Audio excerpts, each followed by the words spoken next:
Boa tarde a todos. Apenas. Tá me ouvindo bem? Boa tarde. Tá me ouvindo bem? Tá me ouvindo bem? Não, tá baixo, Lázaro. Aumentando Bem aqui. baixinho. Aumentando, aumentando. Melhorou. Mas, como é que estão as coisas aí? Tudo tranquilo? Tranquilo? Tá bom. Deixa eu ver.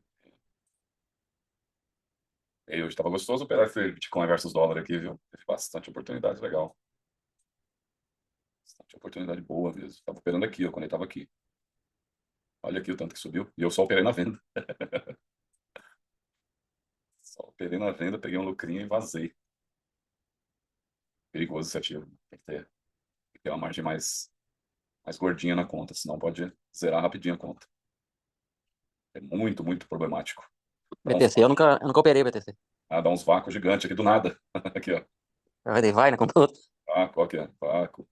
Tinha dado um aqui, ó, que tava saindo pra almoçar. Eu vi. Aqui, ó. Saiu daqui, fez isso aqui rapidinho e veio pra cá, ó. Você Pra tá não bom. tá com stop, né? Se não tá com stop, vai. Não, ele pula o stop. Não adianta estar com stop. É, né? Ele pula muito rápido, né? Pula o stop. Pode quebrar a conta mesmo. É perigoso, cara. Perigoso mesmo. Pessoal, vou dar continuidade, porque ontem tinha prometido fazer essa sala ontem, mas ontem eu fiquei preso na estrada, tava uma chuva do caramba. Na hora que eu tava voltando lá da casa da minha mãe, e decidi parar numa cidade no meio do caminho, porque tava chuva muito forte, eu tava com as crianças no carro. Eu falei, não, correr risco pra quê, né? Esperei a chuva passar, cheguei bem mais tarde. Mas tá bom. E ontem era o aniversário da minha menina, 12 anos. Então, vamos ficar quietinho em segurança, né? Mais tranquilo. E a pauta de hoje, que eu vou passar, é justamente mostrar, desde o zero, desde os fundamentos, por que que a gente opera desse jeito, até as configurações mais recentes, das análises mais recentes, para tentar dar um direcionamento aí para todos que estão com a gente, né? Às vezes o pessoal já está operando já faz um tempo, às vezes tem uma desanimada, tal, esquece, não estuda, não revisita as coisas que precisam ser estudadas. Então eu vou passar de novo aqui o básico, que é o que funciona, o básico que funciona. Então mostrar desde o começo por que que a gente opera do jeito que a gente opera, né?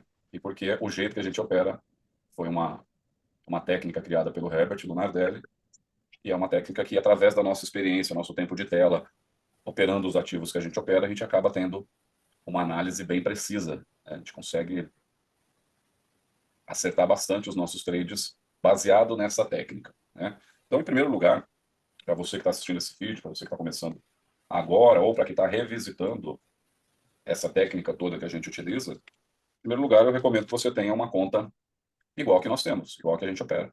Então, já abra sua conta na Exness, eu vou deixar o link aqui para você abrir. Abra uma conta Pro, que é a que todos nós operamos aqui na sala de operações.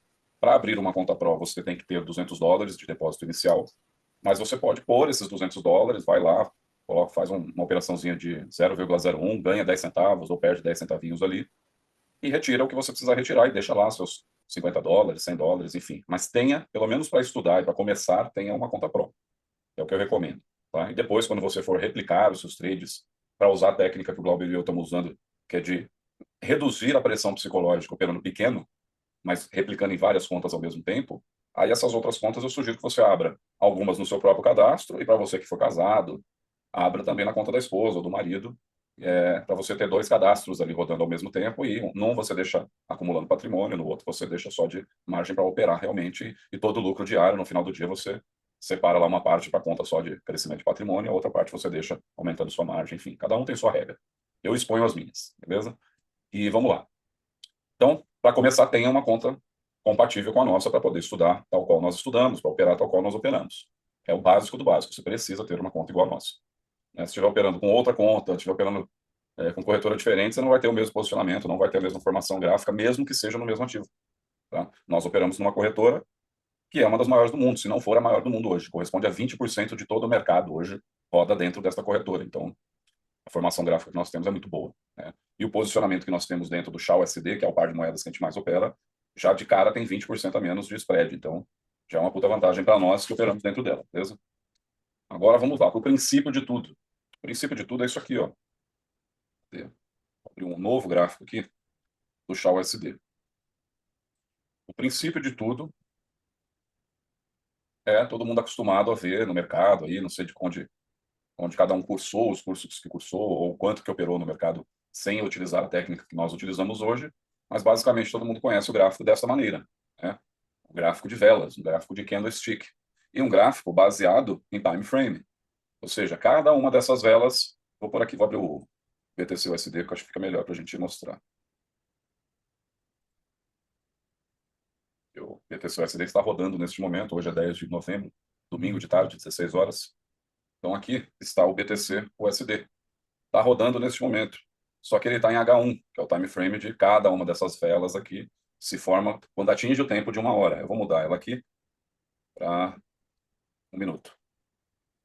Vocês verem que ele está rodando realmente. Tá?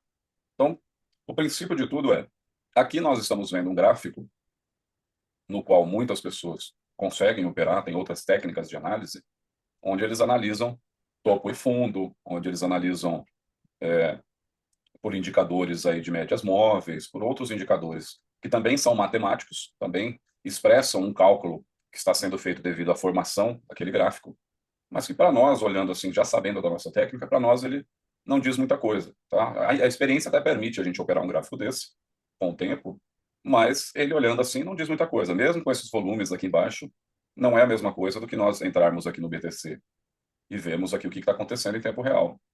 Aqui nós estamos vendo realmente o que está acontecendo de negociação enquanto lá está se formando aquelas velas, né? Aqui nós estamos vendo realmente quantos contratos estão sendo feitos a cada nível e tudo mais, existe todo um porquê, né? Só que voltando aqui é um gráfico raiz, é o gráfico principal que o MetaTrader demonstra que a formação gráfica, conforme a corretora vai mandando os dados, só que é um gráfico que não tem todas as informações expressas ao ponto de você conseguir tomar uma decisão sabendo por quê que ele está indo para tal lugar ou não. Então, geralmente, quem opera esse gráfico raiz, um gráfico de candlestick, está operando uma determinada estratégia, né? Ah, chegou aqui em cima, está no topo, está numa máxima histórica, eu vou levar em consideração. Esse aqui nem é o BTC USD, esse aqui é o BTC Shaw. Eu abri errado, deixa eu abrir o correto. BTC USD. Esse aqui é o BTC USD. Agora que eu vi a nomenclatura lá embaixo. Vou pôr ele aqui no time frame de 1 minuto também. Mas eles correm mais ou menos semelhantes. Então aqui as pessoas que operam estratégia, operam aqui com uma estratégia sabendo que esse preço é um preço histórico de topo. Então eles marcam aqui o topo com uma linha, marcam aqui as últimas os últimos fundos, né, tal, traçam linhas, colocam lá seus indicadores e operam. Operam seguindo uma gestão de risco, né, operam seguindo uma proporção de entrada de alvo versus stop e, diante de um bom gerenciamento, também consegue fazer resultados positivos ao longo da carreira. Nós que utilizamos a formação gráfica através da ferramenta e o cluster, nós temos um outro porquê de nós formarmos o gráfico desta forma. Então, por que nós formamos o gráfico sem considerar time frame? O time frame ele é só um parâmetro de tempo no qual uma vela lá no candlestick irá se formar. Ele realmente não nos diz por que o mercado está mais comprador ou está mais vendedor, porque em determinada região eles não querem negociar. Não, o time frame é só um parâmetro de tempo. Quer dizer, se nós chamássemos cada uma dessas figuras aqui de vela, ela se formaria quando desse 1 minuto. E daí? O que o fator tempo tem a ver com o interesse do mercado? O mercado não está negociando lá, ó, em 1 minuto nós temos que negociar 52 mil negociações aqui, senão o mundo vai acabar. Então, o parâmetro de tempo, na verdade, foda-se, não quer dizer nada do ponto de vista de negociações que estão ocorrendo neste momento, aí nesse gráfico, entre a cotação do Bitcoin versus o dólar norte-americano. O que o fator tempo tem a ver numa tarde de domingo? Por que nessa região aqui eles negociaram aqui, ó, 61 mil, na verdade foram 120 mil, mais de 120 mil, ó, quantas negociações tiveram? 61 mil de venda e 54 mil de compra, né? Por que nessa região aqui negociaram tudo isso? Foi por causa do tempo? Nossa, tinha que terminar de contratar tudo isso aqui, de comprar e vender tudo isso aqui em X período de tempo? Não, o tempo não quer dizer nada. O tempo vai passar enquanto as negociações estão acontecendo, quer a gente queira ou não, o tempo vai continuar passando. Então, o fator tempo não tem nada a ver com a nossa análise. Por isso que nós consideramos que o tempo é irrelevante para o tipo de análise que nós fazemos, né? E nós formamos os clusters. Cluster significa acumulação, tá? Significa conglomerado, acumulado. Então, nós formamos os clusters baseado no parâmetro do delta, que é, matematicamente falando, a diferença entre duas grandezas, né? Quais grandezas que nós estamos analisando num gráfico no mercado Forex? Compra e venda, né? São os dois tipos de negociações que estão ocorrendo a todo instante. Então, nós travamos o gráfico através do delta, né? Quando você vem aqui e forma o cluster pelo modelo delta, tem vários modelos aqui, inclusive intervalo de tempo, que é o time frame. Tá? Mas quando nós colocamos ele em delta, nós estamos vendo a diferença, nós estamos travando, condicionando a formação de cada um desses clusters, né? Cada um dessas velas, que é para quem ainda não está acostumado com a palavra cluster, nós condicionamos a formação deles quando eles atingem uma determinada diferença. No caso aqui do Bitcoin versus o dólar norte-americano, para a minha leitura, ficou melhor o delta em 6.500. Tá? Então, quando atinge, que eles negociam muito e muito rápido, então, quando eles atingem uma diferença entre os acionamentos que estão ocorrendo naquele momento de 6.500, ele fecha um cluster e começa a fazer outro. Por que que travar pelo delta é importante para nós? Porque quando você trava pelo delta, você deixa livre para nós analisarmos apenas volume. E quando nós analisamos volume, nós estamos meio que indo para aquele mapa de fluxo, né? Nós estamos olhando para o gráfico de uma forma a olhar aonde que o mercado está tendo interesse realmente em negociar e quais são as regiões onde ele chega e não tem mais interesse. E a gente consegue olhar isso de forma bem aumentada, né? A gente consegue ver dentro, nível a nível, o que está acontecendo, né? O que aconteceu aqui nessa região, por que ele acumulou e depois subiu, né? Se a gente muda o nosso template aqui para a tecla 5 aqui, a gente consegue entender, falou, olha, ele desceu forçado pela compra que começou a se ausentar. Então a compra não queria comprar lá em cima muito caro. Ela começou a se ausentar até que ela chegou num preço aqui que o mercado se equilibrou. Ó, aqui a venda aceita vender e aqui a compra também aceita comprar. Então foi um ponto ali de equilíbrio. Eles começaram a negociar bastante até que chegou um ponto que a venda se aproveitou e ela começou a se ausentar. A venda sempre esse da esquerda aqui, ó. Ela começou a se ausentar e a compra teve que continuar a programação dela de compra, aceitando comprar um pouquinho acima. Tá? E o mesmo ocorre aqui abaixo. Ó. Por que rompeu essa região? Aqui era uma região que nós tínhamos que olhar. Quando rompesse aqui, nós tínhamos que meter uma venda. Por quê? Porque aqui teve bastante liquidez, ou seja, bastante volume. Quando rompeu essa região, significa que não tem mais interesse nenhum nessa região e ele desceria. Por isso que nós formamos os clusters pelo parâmetro do delta, que nós conseguimos, através disso, liberar outro parâmetro que a gente consegue observar com muito mais facilidade, que é volume.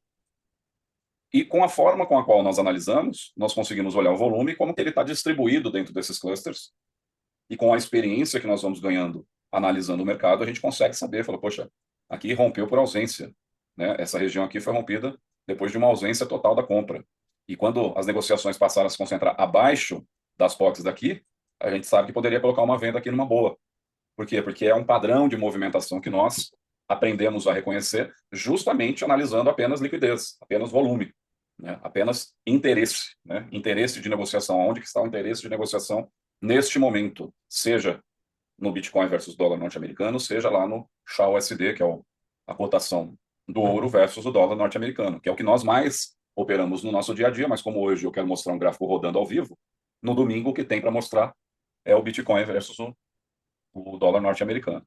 Então, ficou claro, nós utilizamos esse parâmetro porque, para nós, para o tipo de formação gráfica que nós utilizamos, ele permite uma leitura que, dentro desta técnica de análise, que é uma técnica baseada na oferta e na demanda, baseado nas zonas de liquidez, nós conseguimos prever determinados trechos por onde o mercado irá passar e aonde nós colocaremos as nossas operações. Igual eu citei aqui. Aqui seria um ponto muito bom de entrada de venda. E aqui, quando o mercado começou a subir por ausência da venda, no cluster seguinte seria um bom posicionamento de compra. Você pegaria pelo menos esse trecho aqui. No Bitcoin, como ele paga muito, um cluster desse aqui operando com um lote cheio dá mais de $500 brincando. Tá? Então, inclusive, este par de moedas, que é uma CryptoCross, né, que é o cruzamento de uma moeda cripto com uma moeda fiduciária, que é o dólar, eu recomendo que você só opere quando você estiver bem avançado na técnica de análise e bem avançado na questão financeira. Né? Quando você tiver uma margem maior, porque ele é um ativo, é um par de moedas bem perigoso. Né? Ele tem padrões de movimentos que oscilam bastante, porque tem o Bitcoin como par de moeda chave aí, né? Então, do nada, ele promove umas ausências aqui gigantes, ele sai de um posicionamento, vai para outro, e fica muito doido, pessoal. Então, ficou claro aqui porque eu estava falando o quanto que ele é perigoso, tá? Ele dá umas ausências do nada e reaparece em outro canto, tá? Então, muitas vezes ele vai poder pular o seu stop, igual aqui, ó. O mercado estava rodando aqui, ele fez isso aqui em segundos e apareceu aqui em cima. Então, você poderia estar aqui vendido, por exemplo, né? Não sei se aqui, normalmente eu estaria comprado aqui, porque fez um rompimento. Talvez esse movimento aqui até me beneficiaria, mas vamos supor que você tivesse errado e estava numa venda aqui, uma venda nessa posição. O mercado fez esse vácuo aqui e apareceu lá em cima. Mesmo que seu stop tivesse aqui, não dá tempo para o MetaTrader processar ao ponto de fechar a sua ordem. Então, provavelmente, uma situação dessa, ele pularia um stop e você ficaria ainda mais no vermelho se você tivesse vendido, no caso. Tá? Então, resumindo aqui, por que que nós fazemos a formação pelo delta, é por isso, para conseguir enxergar mais facilmente as zonas de maior liquidez no gráfico, né? Aqui negociaram bastante, quando romper essa região, a gente pode tomar uma decisão para compra ou para venda, dependendo para onde que ele romper, e assim por diante. Mesma coisa aqui. Aqui ele chegou carregando bastante na base, né? Tinha pouca, ele desceu aqui com basicamente a mesmo volume, e numa região aqui que ele não tinha ultrapassado e tinha um ratio aqui, ó, manipulando para cima. Então aqui possivelmente seria uma boa posição para entrarmos com uma compra, ou para um cluster, 2 clusters no máximo aí, numa boa. Tá? Então, basicamente isso em relação a por que formamos o gráfico desta forma. Outra coisa muito importante que nós temos que saber mexer bastante nas configurações aqui do U-Cluster, que formam o nosso gráfico dentro do MetaTrader 5, é saber fazer as marcações. Né? Eu vou até aqui puxar o SD, que no SD a gente já tinha deixado várias aqui da sexta-feira, que eu estava operando. Todas elas têm um porquê de estarem aqui. Né? Uma faixa, uma linha vermelha, uma linha azul. Então, sempre que você começar no mercado, se você começar na sua sessão, você vai visitar como é que está as últimas sessões, marca as regiões que você julgar relevante, fala, olha, aqui teve, nessa descida aqui, deixa eu ver se teve uma regressão, alguma coisinha que eu vou deixar marcado, só por desencargo. Ó, desceu, tem uma regressão aqui no meio. Ó. Quem não sabe o que é regressão, eu vou explicar agora o que é uma regressão. Então, toda vez que estiver um movimento contínuo, da mesma cor, vamos deixar mais fácil, da mesma cor, seja na venda, no caso aqui todos vermelhos, ou seja na compra, todos subindo verde. Tá? Vou explicar aqui na venda. Aqui teve um cluster com bastante volume, 11 mil. Teve outro com 6 mil. E na sequência teve um outro com grande volume de novo, 9 mil. O que nós sabemos sobre isso? Que esse do meio aqui, teve um menor volume, foi uma regressão de volume de negociação. Então aqui ele estava negociando, estava descendo um bom volume, boa liquidez. Esse desceu diminuindo o volume negociado e na sequência conseguiu ganhar volume de novo. O que nós sabemos sobre isso? Pela experiência, nós sabemos que a partir daqui deste, a compra começou a se ausentar de tal maneira que ela nos diz que daqui dessa região para cima ela não quer negociar.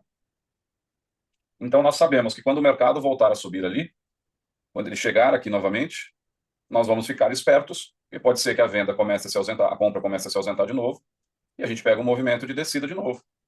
Tá? Isso nos permite avaliar desta forma. Então a regressão é sempre uma diminuição da negociação diante de um movimento contínuo direcional. Se ele está subindo, vai ter uma regressão na subida, indicando que abaixo daquela regressão a venda não quer mais ofertar, ela só quer negociar num preço mais alto, ela não quer negociar num preço mais baixo. E no caso aí da venda, quando está descendo, né, é porque a compra não quer mais negociar lá em cima, ela não quer mais comprar mais caro. Né? É oferta e demanda pura sendo explicada de forma matemática graficamente. Então, é isso que ocorre. Vou procurar aqui uma regressão na subida só para a gente ter essa mesma noção. Tá, aqui foi uma, pequenininha, mas se eu pegar um movimento mais longo, fica mais fácil de caracterizar.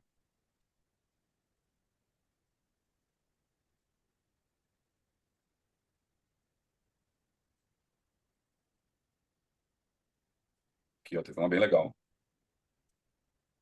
Teve duas, ó, teve uma aqui, uma regressão na subida, vou mostrar aqui, ó. Ah, não, as duas foram iguais, volume, só essa daqui mesmo. 3,5, aqui foi 4,8, aqui foi 15,9.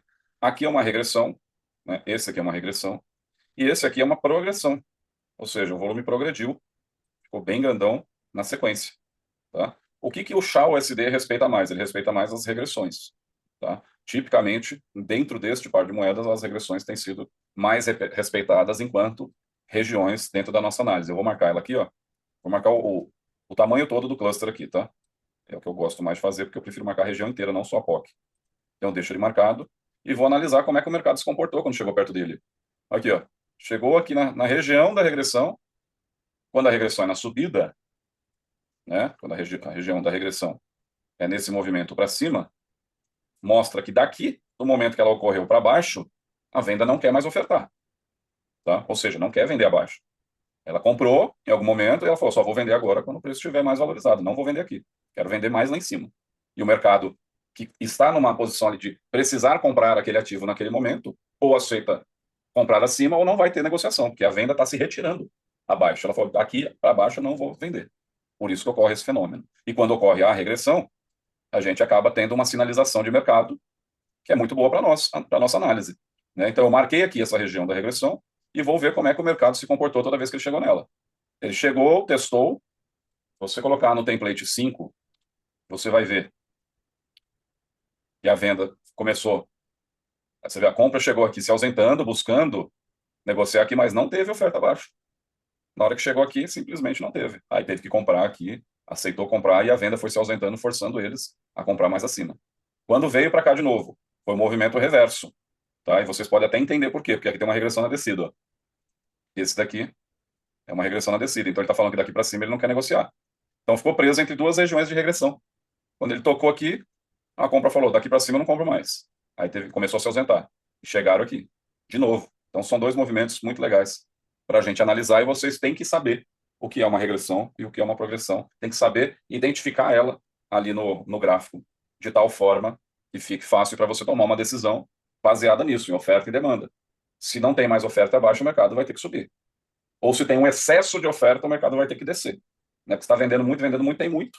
Então acaba desvalorizando pelo excesso. Tá? A mesma coisa em cima. Se vocês viram na véspera de eleição, o mercado comprando ouro, comprando ouro, comprando ouro. Não importava qual o valor que chegava. O mercado estava comprador, ou seja, estava com excesso de demanda, todos querendo se proteger no ouro.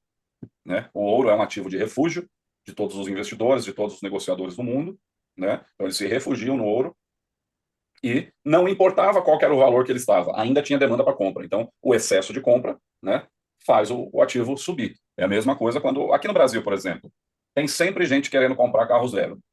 Por que que um golzinho que não entra nos Estados Unidos, para nem a, o estagiário do estagiário quer um gol lá nos Estados Unidos, mas aqui a gente aceita pagar 100 mil numa bosta de um carro desse? Porque tem demanda. Enquanto tiver gente querendo comprar, a Volkswagen vai continuar vendendo ele por 100 mil para cima. Né? Por que um Kwid não entra nos Estados Unidos, mas aqui vende? Porque aqui tem demanda. Aqui tem quem aceita pagar num Kwid lá 90 pau, 100 mil. Se nós não aceitássemos, ou seja, se não tivesse demanda, as montadoras teriam que reduzir o preço do carro para que ele conseguisse ser vendido. Né? A lógica é a mesma. A mesma. Não sei se vocês pegaram aí a alta do arroz quando houve a mudança de governo aqui no Brasil. O arroz aumentando e tal. Mas todo mundo quer comer arroz em casa. Né? A grande maioria dos brasileiros comem arroz em casa. Então não importava se antes o saco estava R$ 20 e passou a ser 35. A grande maioria das pessoas que comiam arroz continuou comprando. Por isso que o preço não baixava, porque continuava tendo demanda. Enquanto tiver demanda, não tem por que quem vende vender abaixo. Ah, não, é 35 eles estão aceitando, mas vou vender por 20, vou lucrar menos. Não existe isso no mercado. O mercado não tem sentimento. O mercado é resultado. E a busca é sempre por um resultado positivo. Né? Aqui no par de moedas, no Shao, né, no Shao USD, no ouro versus o dólar, os negociadores buscam a mesma coisa, lucro. Né? Só que quem está querendo ouro para se refugiar está com uma demanda tão grande, está com um receio tão grande de um desequilíbrio de mercado, que estava buscando ouro para se refugiar, se proteger, porque é um ativo com bastante liquidez. A qualquer momento que ele quiser se desfazer da posição, tem quem compre, né? Mesmo no preço mais alto. Se o mercado desequilibrar de novo e o dólar começar a fortalecer, que é o que está acontecendo agora, quem está lá na posição começa a vender, começa a ter lucro do mesmo jeito. Ele estava protegido, agora vai sair dessa proteção e vai ter liquidez. Então ele vai ter também motivo para se desfazer. Só que nós aqui, nós enxergamos o quê? Oferta e demanda. Nós enxergamos o quê? Liquidez. Liquidez é sinônimo de intenção de negociar, né? Interesse em negociar. Então, quando a gente vê uma região com bastante liquidez, nós sabemos que aqui tiveram bastante interesse em negociar.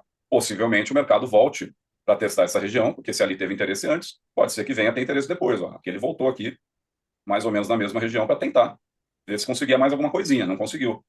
Mas olha como ele chega aqui de novo e visita de novo. Mas não teve interesse em cima, mas até aqui teve. E desceu. Vê que aqui desceu perdendo interesse. Ó. Desceu totalmente sem volume. Volume muito baixo. Quando a compra encontrou um ponto bom de preço para eles comprarem, eles iniciaram uma programação de compra e a venda foi se ausentando gradativamente, forçando a compra a continuar a programaçãozinha deles de compra até lá em cima, onde era um ponto comum de interesse de negociação. Então é sempre esse cabo de guerra. Interesse e desinteresse. O que move o mercado é a divergência. Tá? É a divergência de interesse. Então, já citei esse exemplo aqui, mas vou citar de novo.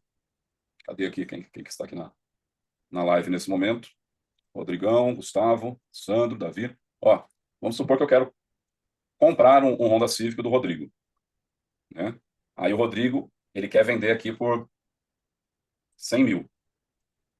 Só que eu aceito pagar no máximo 95. E aqui está o 100 mil. Aqui está a faixa de preço do 95 e aqui está a faixa de preço do 100 mil. Algum dos dois vai ter que ceder.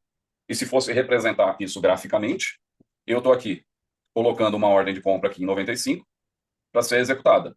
Se ele não descer para cá, ela não vai ser executada. E ele está colocando uma ordem de venda lá em cima de 100 mil. Se eu não subir para cá, ela não vai ser executada. Então, o que movimenta o mercado? É uma das partes ceder a outra, né? Buscar executar aquela negociação em um dos níveis. Então, o que move o mercado é sempre a divergência entre as partes. Porque se o Rodrigo quer vender aqui a 100 mil e eu aceito vender, comprar 100 mil, a gente não sai do lugar. No gráfico ia aparecer só um traço. Né? Não ia ter aquela divergência toda, tem gente subindo, tem gente descendo o preço, tem gente ofertando abaixo, ofertando acima. Não teria. Né? O que move o preço, o que faz o gráfico se mover da forma como nós conhecemos, é a divergência sempre de interesse. Tem gente sempre ofertando abaixo, tem gente ofertando, querendo comprar acima, comprando abaixo, enfim. Óbvio que a lógica do mercado se aplica no mercado Forex também. Quem compra sempre força o movimento para comprar mais barato. Tirando os casos quando está tendo um desequilíbrio global, alguma questão geopolítica que faz o mercado se refugiar no ouro, tirando isso, a grande parte do mercado está sempre querendo comprar mais baixo, o mais barato possível. Quando você vai lá abastecer seu carro, você busca nos postos de combustíveis que você conhece, que são de qualidade, que você confia, mas tem 2, 3 ali postos que você confia. Você dá uma pesquisada antes para ver onde que está o combustível mais barato. Você não busca, vou no mais caro. Naturalmente não é assim. Naturalmente a gente busca onde a gente pode obter vantagem financeira. Eu vou atender a minha demanda, mas eu vou atender a minha demanda pagando o mínimo possível. No mercado é a mesma coisa. Então, quem está com demanda, geralmente tenta forçar a venda a ofertar um pouco mais abaixo. Eles colocam ordem abaixo. Eles não chegam colocando a ordem no ouro lá em 2.800. Eles colocam ali 2.700. Ou quando o mercado está? 2.684 nesse momento. Eles não colocam ali, não, vamos colocar já uma ordem aqui em 2.750. Não, eles colocam ali, ó, 2.680, para ver se a venda oferta um pouquinho abaixo para executar aquela demanda. E nós, que somos analistas grafistas, a gente está vendo o gráfico deste ponto de vista, da formação através do delta, do destaque ali das zonas de liquidez, nós vamos buscar entender aonde que o mercado está aceitando negociar e vamos tradear entre essas posições. A gente sabe que chegando aqui o mercado não quer comprar acima, a gente sabe quando chega aqui o mercado não quer ofertar abaixo. Aonde que a gente vai tradear? Onde que a gente vai operar? Nesse intervalo. Entendeu? Fez uma formação dessa aqui. Deixa eu mudar o template. Fez uma formação dessa aqui, descendo com desinteresse. Carregou bastante aqui na base do cluster. Porra, o próximo é compra, nego. Quando fez esse ratio aqui, é compra com certeza. Até aqui tudo bem? Todo mundo alinhado no mesmo conhecimento? Sim, tudo bem. Tranquilo até agora. Tranquilo, Lázaro. Só para ir revisando, tá? Só para deixar registrado. Depois vocês revisitem aqui esse bate-papo nosso, só para lembrar esses conceitos, para a gente voltar a olhar no nosso dia a dia o básico. O básico funciona.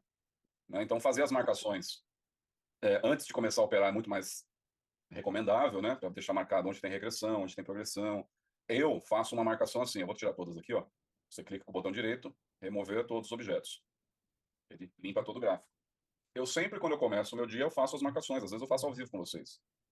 Eu marco lá as regressões, as progressões, e eu tenho preferido, para eu saber quando é uma regressão, por exemplo, que teve a regressão. Eu marco aqui a regressão em vermelho, para eu saber que foi uma regressão na descida. Então eu faço uma faixinha em vermelho, não preciso deixar muito escuro. E eu sei que aqui foi uma regressão importante, porque ele tocou uma vez ela e não conseguiu superar. Então, deixa ali como um ponto de referência. Se ele chegar próximo dela, eu sei que dali para cima a compra não queria comprar. Então, fica como um ponto interessante de referência. E quando é na descida, quando é na subida, né, uma regressão causada pela venda subindo, igual teve aqui, ó,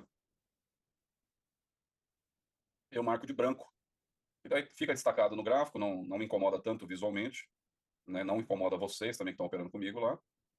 E me mostram aqui se o mercado está reagindo a ela ou não. Se eu percebi, poxa, já foi superada várias vezes, igual aqui já foi rompida, né? Eu saio fora. Pô, não tem mais por quê. Eu vou esperar uma outra aqui. Quando ele fizer uma outra, eu vou marcar e ver se o mercado vai respeitar aquela posição, né? E assim por diante. Mas sabendo disso, uma vez que a gente sabe como marcar, como identificar as regiões, a gente vai analisando as outras questões, né? Quebra de liquidez. Pô, aqui fez uma puta de uma liquidez. Ele rompeu ela um pouquinho, mas não conseguiu ir embora para baixo. Quando ele, que é uma liquidez, né? Óbvio, grande volume, que fez outra. Quando essa POC aqui veio para baixo, aqui era uma quebra de liquidez dessa região. Então, a liquidez que foi maior aqui na POC, dessa daqui, dessa daqui, dessa daqui, dessa daqui, foi transferida para cá, para baixo. Então, nós poderíamos esperar, como ele estava carregando já com mais volume do que o anterior, nós poderíamos esperar uma descida. Ele não conseguiu. Chegou embaixo, a oferta falou, daqui eu não passo. Não vou ofertar nada aqui. Aí começou um movimento reverso, ganhou liquidez de novo. E quando essa POC aqui, ó, ficou acima dessa região toda, aí aqui era uma quebra de liquidez da região toda, né, esse cluster.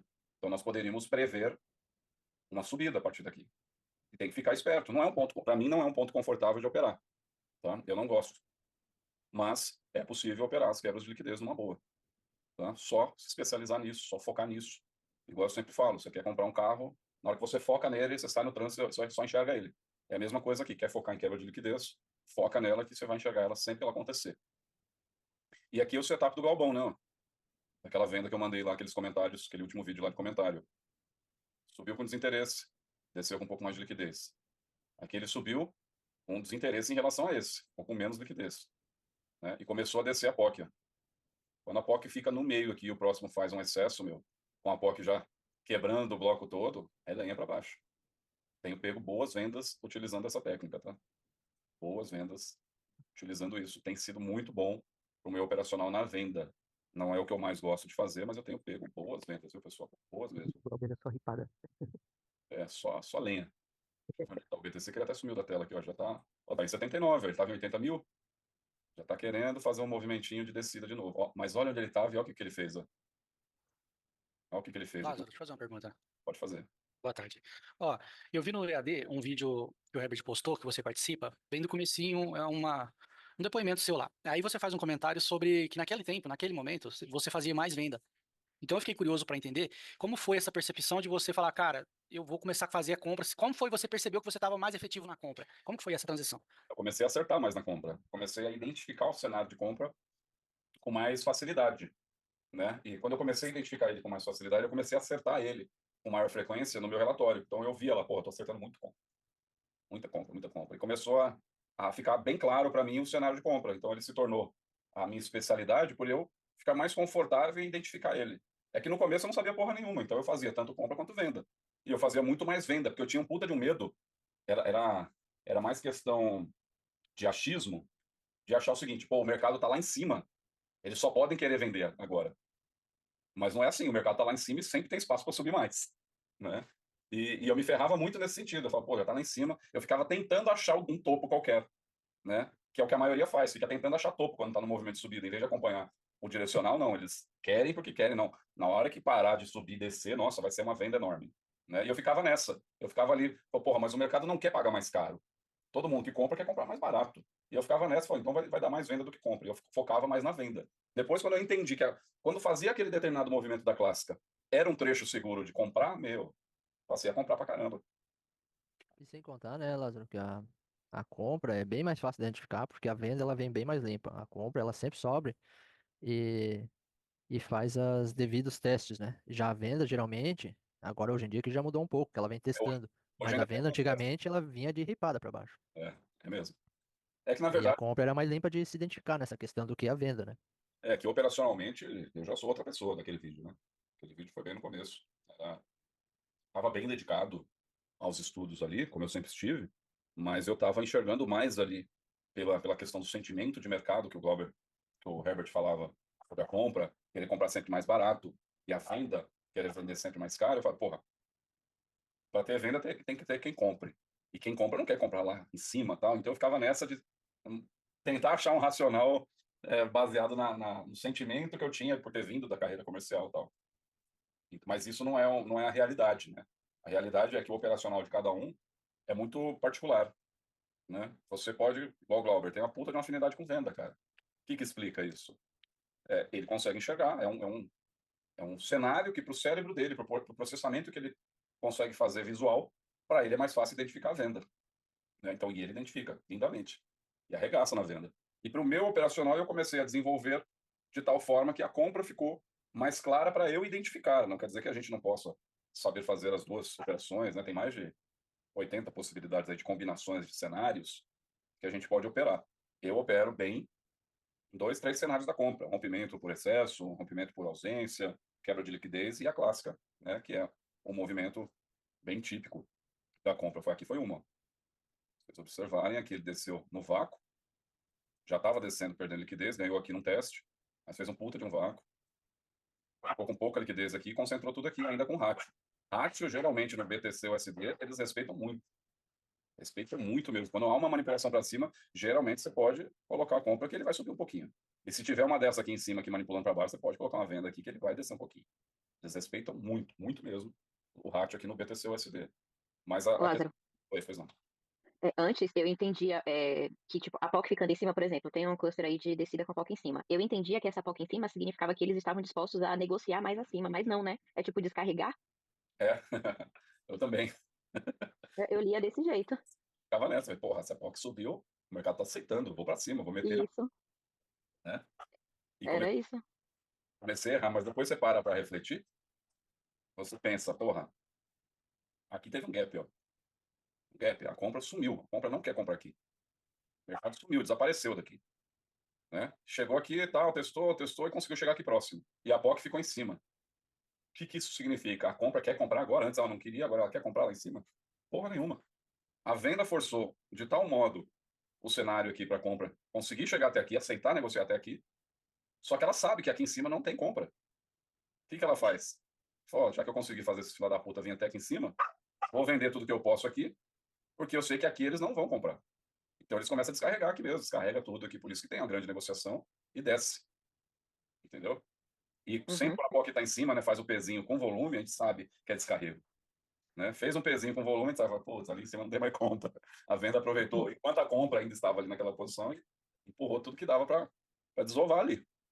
Né? Acaba acontecendo isso. E no Shaw é muito típico isso, né? A gente vê no Shaw, Uhum. nossa, é demais acontecer. E assim, o grande fenômeno é tenta, tenta ter mais paciência, que é o que eu tenho hoje. Antes, no começo, eu não tinha. Então, antes eu ficava ansioso no começo, né? Porque a gente começa no mercado por um motivo. E o motivo é fazer dinheiro. Quem quer fazer dinheiro rápido. Porque geralmente todo mundo começa como pobre no mercado. E eu comecei como pobre no mercado. E eu tinha a expectativa de sair da minha atividade, embora seja uma atividade onde eu ganhava relativamente bem, perto da grande maioria dos brasileiros eu ganhava bem, mas eu queria sair daquilo, né? Eu queria parar de depender dos meus clientes, eu queria parar de depender de outras pessoas e eu queria atingir a liberdade através da minha própria competência, eu comigo mesmo, eu, a internet e o gráfico, né? Foi o que fez sentido para mim. Só que a gente tem pressa, né? Nós somos assim, o ser humano é assim. Ele quer ter resultado rápido e não espera, geralmente não espera o processo. E vários amigos nossos se fuderam no meio do caminho por conta disso, que não esperaram o processo de entender realmente. Eu estou ainda nesse processo, tá, pessoal? Apesar de fazer dinheiro, porra, perto do que o Herbert opera, eu ainda sei pouquíssimo, né? Pô, eu faço grandes trades, faço um bom faturamento, faço, mas poderia estar fazendo 100 vezes mais do que isso, entendeu? Se eu soubesse operar todos os cenários com a mesma segurança que eu opero a compra, né? Então, eu ainda analiso as outras operações e tenho ficado bom na venda, também tenho feito vendas bem legais, né? Mas eu não consigo ficar operando dentro de um cluster ali 2, 3 vezes, 4, 5 vezes tração igual o Herbert faz, né? Eu não tenho essa manha ainda, não tenho essa visão tão aguçada daqueles cenários onde isso é possível, né? Não tenho. Então, é um processo de desenvolvimento. Se nós formos analisar, essa técnica existe no mundo há 4 anos, quando o Herbert começou a desenvolver. Eu estou dentro dessa técnica há 2 anos. E depois de 1 ano, eu passei a viver de mercado. Então não foi um período tão longo de espera, né? Então dá para esperar um tempinho e, óbvio, cada um tem seu tempo de entender, de virar chave e tudo mais. Mas eu acho que nós aqui, reunidos na nossa sala, nós atingimos um nível de entendimento, de pelo menos conseguir fazer uma operação bem feita, né? De conseguir entender um cenário e entender que entender um cenário é muito importante. Em vez de entender todos de uma vez, tentar operar tudo, tentar operar um muito bem feitinho, o básico bem feito, já traz dinheiro, né? E evitar de ficar, pelo menos na minha opinião, né? Como eu não sei outras técnicas, eu fico receoso sempre que eu ouço o pessoal falar, não, mas aqui, ó, eu estou num time frame aqui paralelo, aqui olhando no time frame e olhando no delta. Aí no time frame eu coloquei lá as ondas de Elliott lá, e as médias móveis de 100, de 200, não sei o que lá. E quando cruzou ali, e aqui também no delta estava legal, eu entrei. Eu fico meio receoso com isso, entendeu? Mas eu sei que o cérebro nosso é bem poderoso e consegue fazer essas associações. Mas eu, como eu sou homem, e o homem geralmente só consegue fazer uma coisa ao mesmo tempo, eu fico mais receoso de ficar olhando, por exemplo, duas telas, com duas informações diferentes. Vocês lembram que antes eu operava aqui com o SHA-USD com 800 de delta, aí eu tinha um outro SHA-USD. Deixa eu ver se ele está aqui ainda, acho que está aqui. Ó. Esse aqui eu estava ensinando. Ah, não lembro, eu tinha, acho que aqui. Esse aqui, ó, 7.500. 7.000 de delta. Eu tinha um com 1.500 de delta, outro com 7.000 e outro com 800, que é onde eu mais opero. Esse daqui de 7.000 é para você ver uma visão macro, para quem vai fazer swing trade. Então aqui, quando chegou aqui nessa posição, dava para colocar uma compra aqui, ó, e largar ela para a vida. Ele começou a subir, teve ratio, dava para fazer uma puta operação gigante. Só que no nosso dia a dia, principalmente para quem está iniciando e não tem conta para aguentar um movimento desse tamanho, de 7.000 de delta, de 450 de passo de preço acumulado, ou seja, cada passinho que deu ali, ele andou, na verdade, 450 pontos. Quem não Dois tem, clusters do outro. quem não tem conta, quem não tem margem em conta para aguentar um movimento desse, não pode operar com delta desse tamanho. Se você tiver $100, você não aguenta o cluster fazer essa retração aqui desse pavio. Vai levar embora. Você pode estar com uma operação bem pequenininha, vai levar embora os $100. Entendeu? Então aqui é com o tempo que vocês vão evoluir, todo mundo que estiver assistindo, tá? Vai evoluir para ter bastante dinheiro em conta, para fazer operações mais pesadas e aguentar o mercado vir contra você por um tempo. E mesmo assim, como a sua análise está correta, você sabe, porra, vai ter essa oscilação, mas ele vai buscar aquele alvo lá em cima, por exemplo. Mas isso é com o tempo. O nosso, no dia a dia, como a gente opera scalp, principalmente, o nosso tem que ser assim. Delta de 800, passinho de 75, a gente consegue analisar os trechos e opera os trechos. E mesmo assim dá dinheiro. Né? Então, o básico funciona. Essa que é o lance desse bate-papo nosso de hoje, é rever os fundamentos, lembrar por que a gente opera o cluster formado pelo parâmetro do delta e lembrar que sempre é melhor a gente se especializar em uma das possibilidades de operação. Ó, tem a compra, tem a venda, tem a quebra de liquidez, tem o teste de oferta, tem o teste de demanda, né? Tem várias modificações da própria compra e da própria venda que a gente pode ir se especializando. Isso é com o tempo, né? Você sabe, eu devo atingir as 4.000 horas de SHA-USD em breve. Vou até recalcular que eu tenho a marcação desde o dia que eu comecei a operar o SHA-USD. E tem as horas, né? Que eu me dedico todos os dias ao gráfico do SHA-USD especificamente. E a experiência só vem investindo esse tempo mesmo. Não tem como eu transferir tudo que eu já vi de cenário no meu cérebro para vocês, né? Então, é com o tempo que a gente vai adquirir. Pô, Lázaro, esse cenário geralmente faz isso, isso e isso. É porque a gente sabe, né? E tem muito a ver com o horário também, viu, pessoal? Não adianta falar, não, eu opero o SHAO, já tenho 1.000 horas de SHAO, mas você tem 1.000 horas de SHAO divididas em 300 horas que você operou das 4 da manhã às 8 comigo, aí tem mais umas 350 horas que operou das 8 ao meio-dia com o Glauber, e tem mais o restante lá que você operou de noite sozinho. Qual que é o padrão que realmente, qual que é o padrão de movimento que realmente faz você acertar mais, o que você entendeu mais, ou qual você vivenciou mais? É dentro daquele padrão, daquele horário, dentro daquela análise que você vai começar a ter sucesso. Se toda vez você muda de ativo, né? Teve um colega nosso aí, um filho da puta, que me recomendou o dólar australiano contra o dólar americano, meu. Na hora que eu entrei na operação, sabe que eu entrei na emoção que ele tinha me indicado, ou vai lá que é bom, não sei o que lá, e eu nem vi o tamanho do spread. O spread é o tamanho da tela. O tamanho da tela, enorme. Na hora que eu entrei, já fiquei 75 negativo. Eu falei, meu Deus. Eu saí na hora, falei, foda-se daí. Até deletei da plataforma. Eu falei, não, você é louco, velho. Beleza, eu até tava com grana para aguentar, mas, porra, só de entrar você ficar $75 negativo é uma judiação, né? Eu falei, não. Então, assim, eu não fico caçando outros ativos. Sempre tem algum colega nosso que me recomenda, pô, lá, pô, vê lá aquele lá, vê o dinheiro do Quiet lá, que ele paga bem pra caralho, né? Mas, cara, não tem porquê, né? Não tem porquê. O que é mais volátil é o SHA-USD, fora o Bitcoin, né? O Bitcoin é bem volátil. Mas o que nos dá uma boa leitura e muitas oportunidades de trade ao longo do dia, o SHA-USD, ele é o mais volátil, né? E nele roda mais de 200 bilhões de dólares por dia, de segunda a sexta.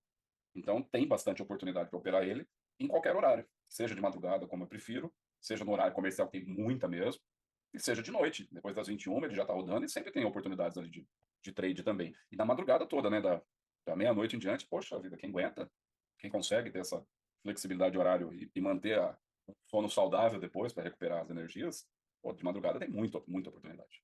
Ele roda bem mesmo, porque de madrugada a Ásia toda está operando ele, né? A Ásia toda é mais da metade do mundo em população, né? Você pegar a Índia, China, parte da Rússia, a Eurásia toda ali, meu, é mais da metade do mundo tá ali, em termos de pessoas, em termos de negociações, em termos de corretoras, inclusive. Então, de madrugada tem muita negociação. Então, vale muito a pena.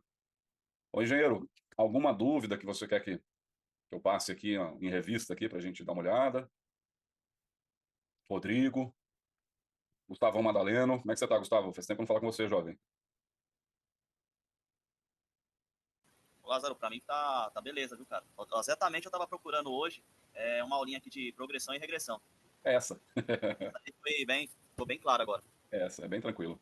É fácil de entender. Se vocês forem realmente analisar do ponto de vista sem sentimento, a técnica até que é fácil, né? A forma de analisar ela é relativamente fácil. O difícil mesmo é o controle emocional todos os dias. A Ah, com disciplina, certeza. acho que a disciplina é o mais difícil de tudo, né? Estabelecer uma rotina e manter aquela rotina, acho que é o mais difícil de tudo, né? E não deixar os fatores externos atrapalharem, né? Porque vai ter filho doente, vai ter esposa doente, vai ter pressão no seu trabalho aí fora do mercado financeiro, né? Quem trabalha na área de venda igual a Silvia tem meta para bater, né? Vai chegar no final do mês, se não tá próximo da meta, vai ficando mais preocupado, vai ficar, né? É sempre uma guerra, né? Nós que viemos da área comercial, eu sei bem como é que é. Treinei muita gente na área comercial e eu também comecei como novato na área comercial, né? Então eu sei todas as etapas aí de todos os sofrimentos, tanto de vendedor até de gerente, até dono de empresa. Não tem nenhuma fase que tenha alívio. Todas nós temos pressão, né? Então essa pressão externa sempre vai impactar o nosso psicológico. Não tem Ah, como, eu sei como é que é isso aí. né? Cara, e assim, nenhum de nós não tem nenhum problema, né? Todos temos problemas. E todos esses problemas que nós temos na vida sempre impactam nas nossas decisões operacionais aqui no gráfico, né? Às vezes você tá ali, porra, fudido, com um monte de coisa para fazer, e ainda tá aqui alimentando o sonho, a esperança de melhorar de vida para parar de ter aqueles problemas lá e começar a ter outros problemas aqui. Que é que você vai ter problema de imposto para pagar, de contador para fazer as coisas certas, né? De como trazer o dinheiro de fora do Brasil para cá sem ser multado, ou fazer tudo certinho dentro da lei, né? Ou no meu caso aqui, que eu quero sair do país, como é que faz isso de forma realmente bem planejada, né? Porque é uma decisão difícil, né? Você vai para um lugar onde você não conhece ninguém, todos os amigos, as pessoas que podem te dar uma ajuda estão aqui, né? E decidir mudar é sempre. Pô, não tem nenhuma decisão fácil, né? Tanto de ficar, quanto de ir embora, quanto de começar um copy, né? Ou de. Cara, todas as decisões impactam a nossa cabeça e acabam refletindo no gráfico também, né? Porque a gente vai tomar a decisão errada, mesmo sabendo a técnica, né? Tem um monte de amigo nosso que já se ferrou, mesmo sabendo como ler. Mas pega um dia de fúria, um dia que tá puto da vida, né? Ou um dia que o psicológico não tá legal por algum outro motivo, né? Vê uma operação ali, entendeu que ela seria boa, aí fica com aquele apego emocional na operação, em vez de sair dela quando vê que tá errada, fica segurando, aí toma no rabo, né? Aí tenta melhorar, fala, não, mas daqui não passa. Aí entra com o médio, aí Já, o já, mercado, aí o já mercado aconteceu, fala, não vai não. já aconteceu isso comigo já de entrar numa operação e querer ficar segurando, né? E Um dar ponto errado. Hoje em dia não. Hoje em dia eu tô vendo que o negócio tá errado. Eu falei, se a probabilidade de dar merda é grande, vai dar merda. Vamos sair e depois faz outra coisa. coisa vai aparecer a boa aparece. Aparece. Entendeu? Você pode olhar lá, se você começa a identificar que errou e sair rápido, e na hora que vier a boa mesmo, vocês conseguirem segurar, você vai ver que vai compensar cada vez mais, né? No seu histórico, vai ter lá 3, 4 lozinho pequenininho, e sempre a boa vai ter lá 10 vezes mais do que de lucro do que o lozinho que você tomou, né? Então, com o tempo, você começa a ter essa paciência de esperar a boa. Você vai esperar a boa, fala, porra, deu certo. Mas é o tempo, Muita viu? gente, muita gente tem a paciência de esperar dois clusters para atingir o stop, mas não tem a paciência de esperar um cluster para ser de take. É, verdade, verdade. O lance é, identificou, tá errado, pô, vamos sair. Tá certo? Vou tentar conduzir, né? E quantas vezes vocês me vêm fazendo? Eu já coloco o trailer stop no positivo, às vezes até bate no meu trailer ali e continua. Às vezes eu vou muito rápido para proteger, ele pega o meu trailer e continua na mesma operação que eu sabia que estava certo, né? Mas é questão de paciência, cada vez mais paciência para segurar realmente a operação e ela vir no momento certo. Ela vai vir, né? Vai ter operação boa. Olha aqui, ó. Comprinha linda aqui. E só vai testar aqui, ó. Essa liquidez vai cair. Essa da Bitcoin, tá, pessoal? Fica esperto. Mas essa daqui tá bonita, ó. Olha como que ele desceu. Desceu perdendo liquidez, depois ganhou uma enorme liquidez e conseguiu superar ela. E eu acho que ele vai visitar essa liquidez aqui, ó. Cara, quando ele perdeu essa liquidez aqui, podia ter colocado uma comprinha com esse ratio, viu? Olha aqui, até onde ele chegou. Não vai passar dos Esse é o ratios. pullback. É, não vai passar, ele vai vir. É a região aqui, ó. Regiãozinha, o que que ele fez aqui? A regressão, ó. Regressãozinha na descida. Não conseguiu chegar lá de novo, ó.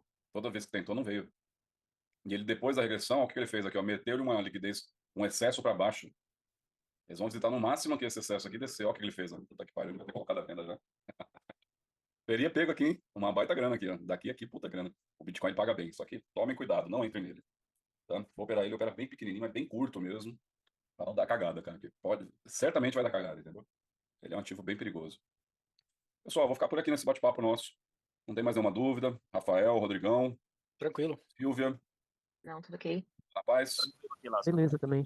revisar, tá, pessoal? A gente fica muito tempo buscando coisa nova toda hora no gráfico, mas o básico dos fundamentos funcionam bem, né? E relembrar por que que a gente opera dessa forma também vai fixar melhor o entendimento e por que uma determinada operação a gente faz de tal forma, entendeu? Esquecer um pouco os outros cenários, né? Ficar buscando muita coisa diferente e tentar buscar o básico por um tempo para dar uma estabilizada no emocional durante a operação. Eu acho que vai fazer bem para todos nós buscar o básico por um tempo e falar, não, deixa eu fazer só aquela que eu sei que eu acerto. E as outras, com o tempo, a experiência vai te dar. É o que está acontecendo comigo na venda. Tanto conviver com o Glauber, de tanto operar junto com ele, que a gente opera muito, eu começo a ter mais segurança, porque eu tenho mais vivência de enxergar a venda. Então eu começo a fazer mais vendas. É natural. E sem esquecer a compra, porque a compra já está consolidada na minha cabeça. Então eu consigo identificar boas operações de compra e tenho conseguido identificar cada vez mais boas operações de venda também. Só que isso é com o passar do tempo, é a prática mesmo, é a experiência prática ocorrendo dia após dia para fortalecer, para consolidar esse conhecimento. Não tem outra forma. Beleza, jovens? Ah, e eu fui tomar uma com o Marcinho, hein? Vocês viram? Nossa, eu tomei um pra caramba, meu Deus. Tá de ressaca? Ou nem? Nada, nada. Acho que o meu tamanho não permite ainda. Cerveja que o Lázaro tomou não dá ressaca. É, também. A cerveja dilui bem, rapaz. Ainda não baixei dos 100 quilos ainda. Quando eu voltar para os meus 92, eu acho que eu vou ficar mais tonto. Por enquanto, não. Por enquanto, ainda tá tranquilo. E bebemos pouco. Acho que bebemos eu e ele, só eu e ele, a esposa dele. A esposa dele bebe pouco e a minha não bebe. A gente bebeu umas oito garrafas só. É, Bem, tranquilo. no espaço de tempo de 4 horas ali conversando. Então foi pouco mesmo. Por ver, Ah, é verdade. É. conversando, a criançada ali brincando, não sei o que lá. Toda hora atendendo o pessoal lá. Então foi bem tranquilo. Pessoal, é isso. Amanhã, 4 horas, estarei no ar. Qualquer dúvida, vocês me chamem. O básico funciona. Vamos ficar no básico. Quem não tiver conta ainda secundária, abra a conta secundária também lá no meu link, que daí eu passo o replicador. Eu estou estudando outros replicadores aí para ver se tem algum melhor ainda, tá bom? Mas quem abrir conta secundária e quiser o replicador, me chama que eu ainda tenho para passar. Fechou? Fechou. Obrigada, Lázaro. Tá bom. Até mais, Show. obrigado. Valeu, Lázaro. Bom Então. restinho de domingo. Tamo junto. Você também.